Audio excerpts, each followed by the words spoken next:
Welcome to Vox Pauli, conversations with people past and present at St. Paul's Catholic Student Center at the University of Wisconsin. Welcome, Parker Saffron Neumeier. Glad to have you here. Thank you, Father. I'm happy to be here. So do your parents love Indian food? No. So why is your middle name Saffron? My mom actually wanted it to be my first name because she thought it was cool. And Well, it she is thought cool. it would be That's true. she thought it would be cool to call me Safi. But my dad said, no, let's make it her middle name. What's your mother's name? Lynn. That's why she wanted a more exotic name, because it was Yes. Lynn. Yes. Is she fun? She sounds fun that she would not name her kid She Saffron. is fun. We're very similar. That's where you get your, let's call it dynamic, outgoing personality. Yes, for You are sure. your mother's daughter. That is correct. Yeah. Now, Parker, you are the first undergraduate student to be on Vox Pauli. You're a sophomore Yes. here at the university. Yes. And tell me, what was your first experience of St. Paul's like? You know, was it the building? Did you meet it at SOAR? Or how did you first encounter St. Paul's? Yeah, so my mom actually was helping me look for a place that I could go to church on Sundays. God bless Lynn Neumeier. Right. So I knew that St. Paul's was the Catholic church on campus. You were excited Mom was finding a place to go to church? You're like... I was just not excited because I wanted to do it by myself, but she already beat me to it. And I was like, oh, I just want to do it myself. So not like, I've done my church thing, I want to be wild a little bit. Right. Not that. No, it wasn't that. It was just, I wanted to do I'm it, but she grown. beat me to it, you know? But yeah, I thought St. Paul's was just going to be a place I would come to on Sundays for Mass. And then my first experience actually walking into the building was with Audrey Miller, one of the Focus missionaries. Focus missionary Audrey here. Miller, who we love. Yes. And she right away, as soon as I walked in the door, in my face, oh my gosh, hi, I haven't seen you around. What's your name? And I'm like, wow, this girl's really close to me, but wait, I kind of it's fun. She does get close, doesn't she? Yes. But you were down with that. You vibe with that. I've been talking like undergraduates like an idiot, but still. Yes. And I'm a pretty outgoing person too. And she was matching the vibes. And I was like, okay, wait, this is not what I thought it was going to be. I thought it was going to be my parish at home, people that are older than me, people that are really quiet and shy. But she was the first face that I saw. And I was like, wait, this place might be cool. So very nice. And you're with your mother? No, I was by myself. You're by yourself. This was Mommy pointed it out, but you came by yourself. Yes, this was the weekend after I had moved into my dorm. So I was by myself. It was that lonely and scary? It was a little bit, but I had been going to Mass by myself all throughout high school. So it was kind of the same experience. So you had that spirit. So explain that a little bit. Where do you grow up? I'm from Brookfield, Wisconsin. That's a lovely place. Yes, an hour east. I have a brother and sister-in-law and a niece and nephew in Brookfield, Wisconsin. Loved it. Yeah, it was great. Mm-hmm. And that's where all your whole life you were there? Whole life. We lived in the same neighborhood. And raised a church-going family, or got your sacraments, or how'd that go? So my family, we never went to Mass on Sundays regularly, but I received all the sacraments at the normal time. So I got my first communion, I got confirmed in high school. But it wasn't until I got my own driver's license and had my own car that I was like, I want to take myself to church every Sunday. Yeah, what's that about? You met our Lord, or you just like the community, or how would you describe what was going on that you're like, I'm a high school kid, I got converted? Yeah. That's not typical. Yeah, so in high school... You are not typical in a lot of ways, but... Thank you.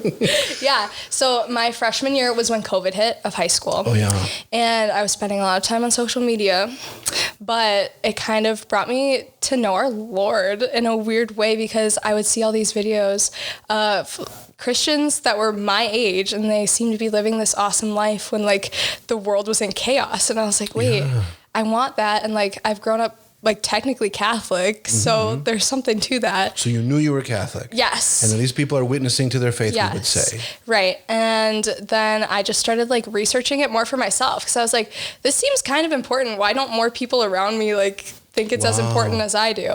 And then my heart just got really convicted in high school, and I really wanted to go to Mass, because I was like, I think I'm supposed to be doing this. I think I should be doing this every week.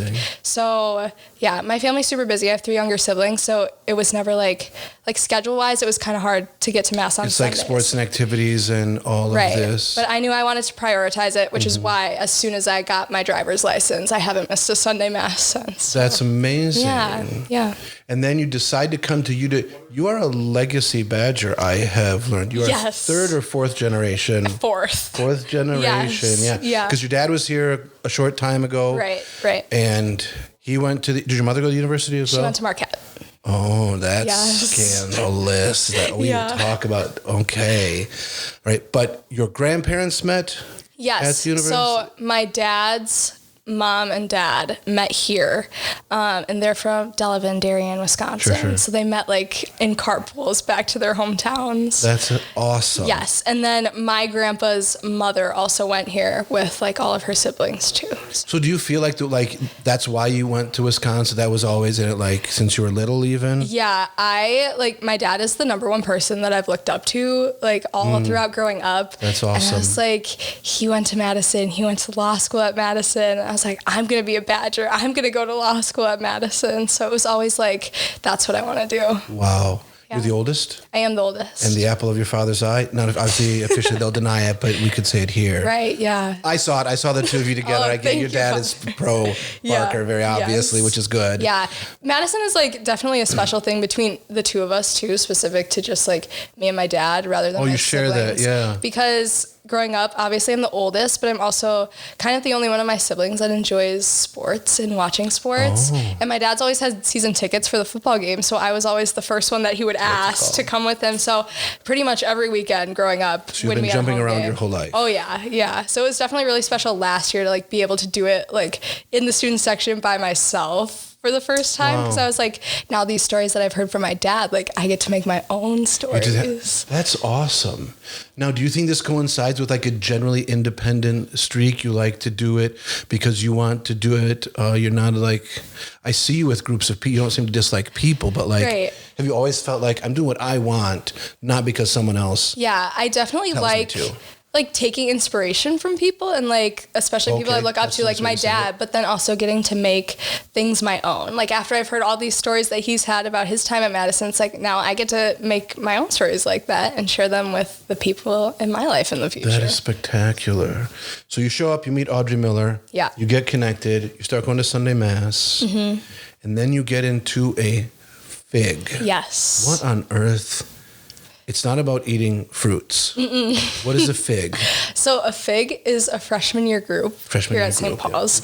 And last year they tried to change the name, like freshman small group. And it It didn't, was very controversial because Yes. a lot of angst. Yes. Kennedy hated it. yeah, it didn't have You the also same hated ring. it. Well, I didn't hate it. It was just like easier Disagreed. to say FIG. It is much easier to say fig. Yeah, but Try saying fig. That doesn't right, work. it doesn't work. So one of the first few masses here, they had QR codes on the pews.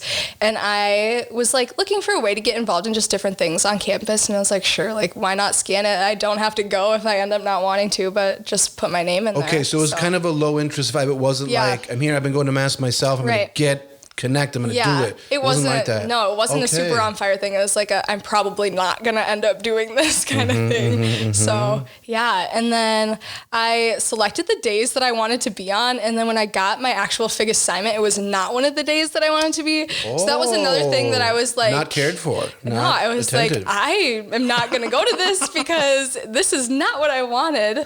But then that first week of the freshman year group came around, and I was like, I don't want to go. And then for some reason, I just like suck it up and go. Like, just So you go. didn't have a roommate or someone else you had met that said, go to this? No. So you showed up.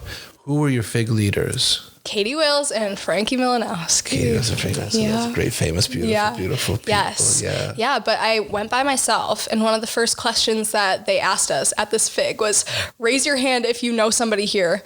Everybody raised their hand except for me. You were the only one who didn't know someone else there? I was the only one, and you can imagine I'm just sitting there, and I am an outgoing person. I did not Yes. speak for the first few weeks of being in that FIG. That is because I was impossible like, to believe. I think you're lying right now, but I will no. trust you. Yes. So You didn't talk at all in your group for a couple weeks. a few weeks, like besides when we had to go around and say our names to everybody, I was just like, oh my You did not gosh. say my name is Parker Saffron. You did not say that. Not many people actually know that that's my middle Well, they name. will It's very a soon. secret. Yeah. Wow. Yeah. And so you got connected in that FIG. It sounds like it was a positive experience because Definitely. you're doing something apostolic here at St. Paul's. You are now A FIG leader. Oh, you're a FIG Yes. leader. So not to get to the end of the story too quick, but you are Yes. one of our FIG Yeah. leaders. Tell me in the genesis of that, like, we'll get to like particulars of faith, but what made you say, I want to put leadership forth into this? Because again, you've got a course of studies, you want to go to law school, you have a lot of big goals. So why this particular thing? Yeah. So in high school, I was very involved with a non-denominational like Christian group at my school called Like youth group and things like that. Yes, called FCA, and it was the Fellowship of Christian Athletes. Oh yeah, of course. Yeah. So I went to public school all my life, so this was like what we did as a public school to like get people into their faith. And I was involved on the executive board of that for like 3 years. So sophomore through senior year, it was like one of my biggest commitments. And it was, as I was learning about Jesus, I was getting to tell the other people that I was going to school with about Jesus. Awesome. And it started out kind of a small group format. Like I would give a lesson once a week to the people that showed up to the meetings, and just like have dialogue that way. But then by my senior year, there were over 70 people in the club. That's awesome. And it was just very rewarding. And I was on fire for the Lord. And I was like, this is something I want to do in college. Like I don't want it to end here. So I got to St. Paul's and I'm in this FIG. And the first thing I was thinking, I was like, how do I like lead one of these? Like, how do I get there? Because that's what I want to do. Yeah. So yeah, it was always on my mind from the beginning in college, like wanting to continue that work that I started in high school. And so it was pretty quick. You realized this group is effective. It's doing good things. For sure. You made some friends there, maybe. I did make some friends. Let's talk a little bit about this. How would you talk? Because again, you're a social person. You make friends not overly difficultly. I would say so. Yeah. And can you talk a little bit about the social culture at St. Paul's versus the university at large, positive, negatives, experiences you've had? You don't have to get too personal, obviously. Right. But. No, yeah. I would definitely say the friends that I've made through St. Paul's are unlike any friends I've had like my entire life. Like in high school or even like anybody else that I've met here. It's just my number one prayer coming into college was intentional friendships, intentional relationships. And it was just really hard because as a freshman, you're like searching for something and you don't really know what it is and you're trying to find it in all these things and you like don't realize what you're missing until like you find it. And I found it in like this group of people that I had been praying for so long and I had no idea it was them. But then you're not praying for them by name, obviously, to know them, but just asking the good God to bring them into my life. Yeah. And I met these people at St. Paul's that like have loved me in a way that I've never been loved by someone before. Yeah, that's the way to say it. You guys love each other. Yeah. I mean, I can get a little saccharine and set a lot, but no, I look at you. You really love each other, like a lot of people around here. Yeah, and there's just absolutely like no judgment, and you just feel so supported and like loved by these people. And I'm like, you don't get that in like the normal world, like on this college campus especially. So it's like, it was definitely the biggest blessing. And I was like, wow, God, like you have been faithful to my prayers, and I'm so thankful for it. And I didn't meet these people or like become really close to them until the second semester of my freshman year. So it was the first semester I was just like, God, like, where are these people? Like, I don't really have friends. This is scary. When are you going to answer my prayers? But it was definitely worth it. What were you doing to socialize in that first semester? Like, are you just sitting in your room bookworming it out? Or what are you like, what's going on? Yeah. So I was just hanging out with the people that I'd met in my dorm. One of my random roommates that you got assigned with? Or It was a tricky situation last year. Yeah, it's okay. But yeah, it was just the people I met in my dorm. And it's like, these people are like fun to hang out with, I guess, but I feel like we just don't have a deep relationship. I feel like, if deeper. Something happened to me, like they could care less, like we're having fun right now, but when it comes down to it, like, I feel like, it doesn't really matter. So it was just like that emptiness. I had people to hang out with, but it didn't feel like an intentional relationship, I guess, with any of them. So let's talk about dating in the wider world. Okay, I don't get anything too personal, but how do you say dating is same or different around an intentional community like St. Paul's versus out and about? Did you put yourself out there in the wide world or just sort of wait for... I would... You're seeing someone with this that you are seeing someone socially. We won't get into all that, but like... I would definitely say... But not like right away. It wasn't like we see each other and do it. Yeah. Because of St. Paul's, my whole outlook on like dating and relationships has completely changed. Definitely for the better. Because in high school, maybe even like last year, freshman year, it was like, I didn't really know what I was looking for. I was kind of just looking for like someone who was like fun. And, I didn't really have like, values or anything. It's just like, if we got along, and that was enough. But then I came to St. Paul's and I was like, wait, there are like men here that are pursuing the Lord who will like share values with me and like, somebody that I'd like see values in that I'd like want to raise my kids. And I'm like, I don't really get that in the outside world. There are a lot of guys around here like that. A lot in your class, a lot in your class, yeah. sweet boys that they are. They'll look like they're 12 years old to me, but you girls like them, so that's fine. Yeah. So that was just something that was really different about St. Paul's, because I was like, I feel like out in the real world, you're just like looking at people and they're like, oh, this is like good for short term. But then you like meet people that you're like, oh, wait, like long-term qualities. This is like something I've never seen before. So. Yeah, no, I really think that that's one of the great joys. Do you think it could be like, because you're seeing people with long-term qualities, that makes it a little scary?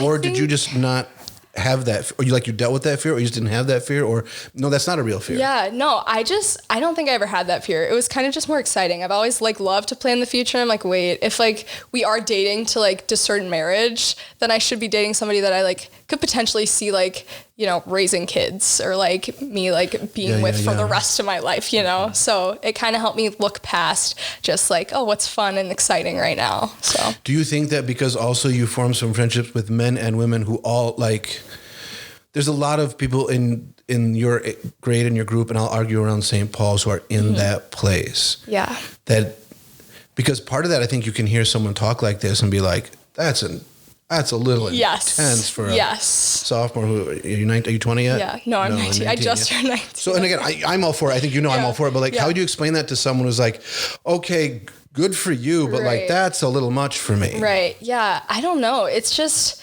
this is just one of the convictions that like the Lord has put on my heart. Cause it's like, you know, dating is like, I know a lot of people like to think it's just fun and like it can be temporary, and like, yeah, you know, is your boyfriend not fun? No, he is. I'm just saying, like, I don't know. It's definitely also like you're discerning marriage for a reason, and like that the way you do that is dating.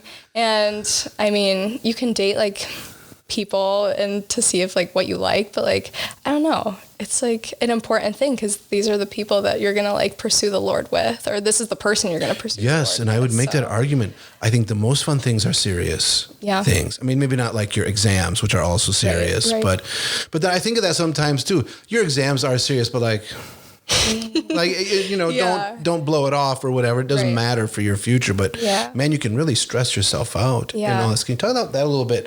A lot of high pressure here at the university. If you want to go to law school, you can't just be another. And you're all. I said this. You're all smart. Thank you. And well, I know yours, but I mean, you all get into it. It's a phenomenal university. The acceptance rate is unbelievably low. So you have to be at least not stupid. Right. Although I've had some conversations that make me wonder. But anyways, moving on from that, that pressure. Yeah. All right. How do you feel there? So you come from a family that's achieved and things like that. How does that all work? Yeah, well, I feel like my situation, I feel very just like thankful from the way I grew up and how my parents like raised me to like take my academics very seriously. So from a young age, it was always instilled like within me to like work hard at school and like achieve like very high. And then I feel like the high school I went to set me up very well for success in college, because I was able. Also pointed that way. Yes, because I was able to take a lot of pre-college courses and AP courses that like were very similar to the workload that I have here. So I learned those skills growing up, and I'm able to, you know, keep doing what I've always been doing here. So it's been like a very like tolerable transition, because it's like continuing what. And I find this so interesting that you're with a family and a school structure that like supports you in all those ways, but the faith you kind of find on your own. Yeah, it's. I know. Yeah, that's a really beautiful dynamic in your life, and I would perceive that it gives you a freedom and a lighthearted. Do you feel lighthearted and easygoing? Yeah, I do. Yeah. Like, where does that come from? And it's personality a little bit, I suppose. Yeah. But like, where do you think that comes from? I know you're young, you haven't done that much self-reflection, right? But have you thought about that at all? Yeah, I don't know. I just like, my family has been very supportive of me doing like literally whatever I want to do. Choices you make, choices I make, it's a beautiful thing in parents. Yes, unless you're doing something horrible and stupid. Right, exactly. And I'm very thankful for that. So they kind of allowed me to come to the faith on my own. They kind of gave me like, okay, here are the sacraments, but like they allowed me to like really make that choice for myself, which is like, it could have gone many different directions, and I'm very glad that it led me to where I am right now. So would you, at this point in your life, your faith is perhaps further along than your parents'?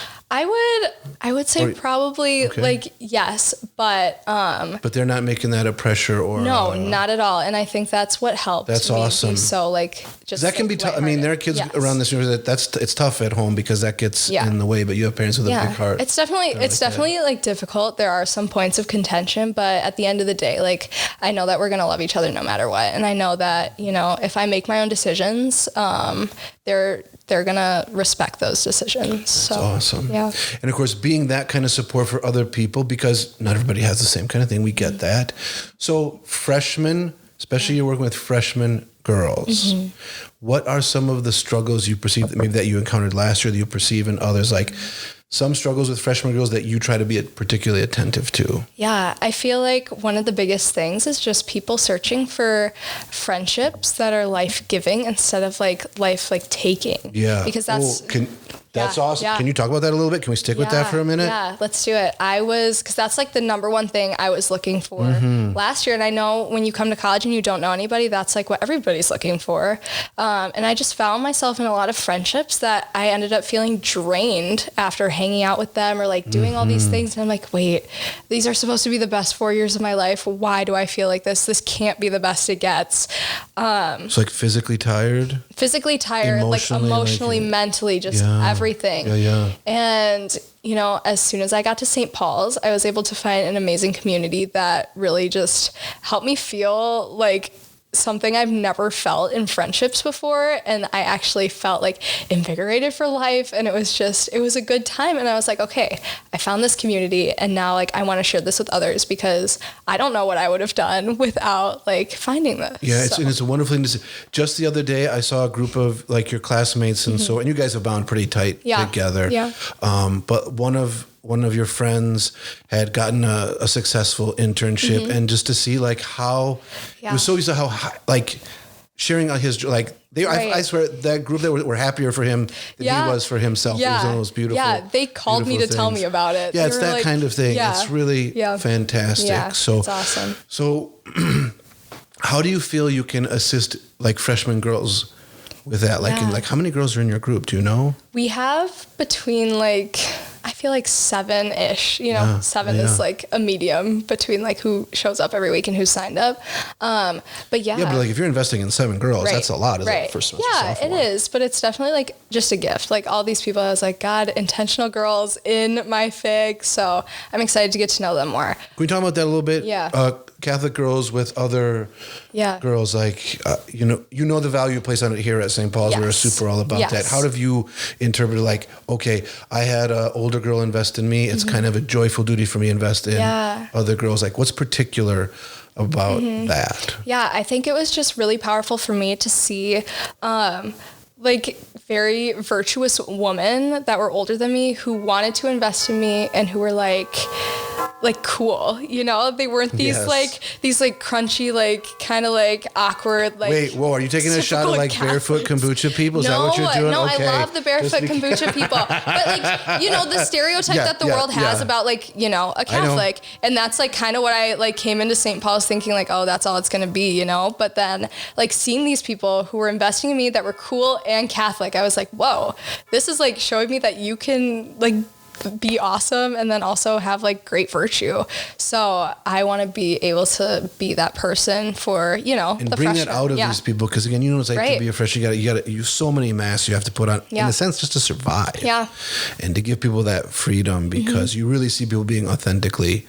I think that's one of the most beautiful things I noticed. Somebody was like, "Oh, I feel like the Parker I see out is herself." Obviously not all your deepest, darkest thoughts are on display, but that seems to be. Yeah, I definitely feel like just being here has brought that out of me too. I feel the most authentic version I've ever been of myself, throughout high school, finding myself even, the beginning of freshman year last year. It's this is I feel very comfortable and confident in the person that God has helped me to become through St. Paul's. Awesome. How does that affect your school life, your academic life? Yeah, definitely just. There must be some tensions. Well, there's a big schedule or I don't know. Yeah, there's a big emphasis on excellence at St. Paul's, which I had never heard of before coming here. Big emphasis on that, yeah. And I was like, wait, we're actually called to be good students and try like hard in school and take it seriously. And I was like, wait, for some reason that just inspired me more than, anything else that ever like inspired me. So I'm like, okay, I'm supposed to be doing this. Okay, I'll do it. Like,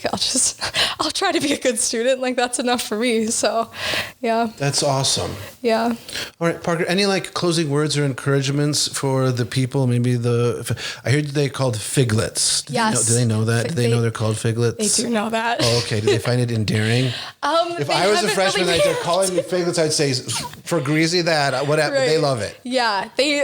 I think they're fine with it. They haven't really said they love it or hate it. So okay, they're just down to hear it. But any words for the figlets out there? I would definitely tell my figlets to keep buying into all the freshman events and all the freshman things here at St. Paul's, because there is so much that St. Paul's offers specifically for freshmen that are free, that are like for you guys to grow in community. So that was the biggest thing that helped me get involved and meet people at St. Paul's. And that's what I would tell the freshmen. So even if you feel like you're not getting too much out of it, just keep going, because you will eventually. So.